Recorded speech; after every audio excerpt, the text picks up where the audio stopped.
আসসালামু আলাইকুম, কেমন আছেন সবাই? আশা করি সবাই ভালো আছেন। হোয়াটসঅ্যাপ এর মাধ্যমে আপনি ভিডিও এসএমএস আদান প্রদান করতে পারবেন। এটা কিন্তু হোয়াটসঅ্যাপ এর নতুন একটি অপশন। আপনার হোয়াটসঅ্যাপ যদি অনেক আগের হয়ে থাকে তো অবশ্যই হোয়াটসঅ্যাপটি প্লে স্টোর থেকে আপডেট করে নেবেন।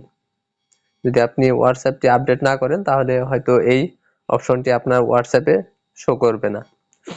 তো আমরা এই কাজটি করার জন্য আমরা আমাদের হোয়াটসঅ্যাপে চলে যাব। দেখেন, আমরা যদি আমাদের হোয়াটসঅ্যাপে আসি, হোয়াটসঅ্যাপে আসার পর আমি যার সাথে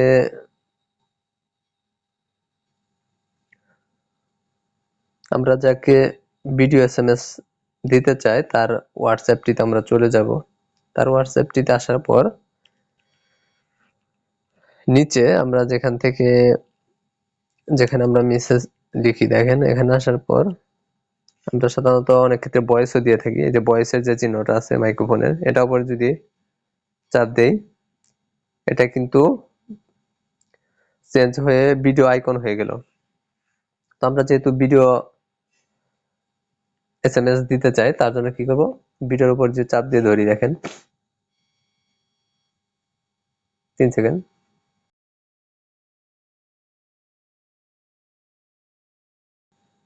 ভিডিও এসএমএস চলে যাবে। ঠিক আছে, এইভাবে আপনি যে কাউকে কিন্তু ভিডিও এসএমএস করতে পারবেন।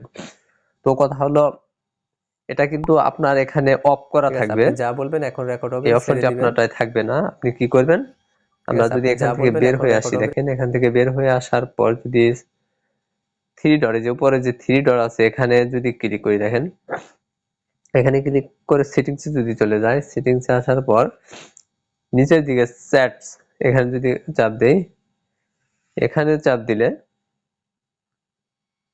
এখানে দেখেন লেখা আছে যে ইনস্ট্যান্ট ভিডিও মেসেজ, এটা অফ করা থাকবে আপনারটাই। দেখাই অফ করা থাকলে কি হয়, অফ করা যদি থাকে তো এখান থেকে যদি ব্যাক হয়ে আসি, তো আমরা যেটা এসএমএস করতে চাই এটা উপরে যদি যায়, এখন যদি এটা উপর চাপ দেই এটা কিন্তু আর পরিবর্তন হবে না। দেখেন, এখন রেকর্ড হবে, ছেড়ে দিবেন। তো এখান থেকে অবশ্যই আপনি অন করে নেবেন। অন করে না নিলে কিন্তু আপনি ভিডিও এসএমএস আদান প্রদান করতে পারবেন না, যে এটা অন করে নিলেই হয়ে যাবে।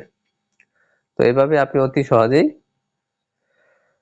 ভিডিও এসএমএস আদান প্রদান করতে পারবেন। তো আজকের এই ভিডিওটি এই পর্যন্ত। এই ভিডিওটি ভালো লাগলে অবশ্যই ভিডিওটিতে একটি লাইক দিবেন, ভিডিওটি শেয়ার করবেন, আর পাশে থাকার জন্য অবশ্যই চ্যানেলটি সাবস্ক্রাইব করবেন। ভালো থাকবেন সবাই, ধন্যবাদ, আল্লাহ হাফেজ।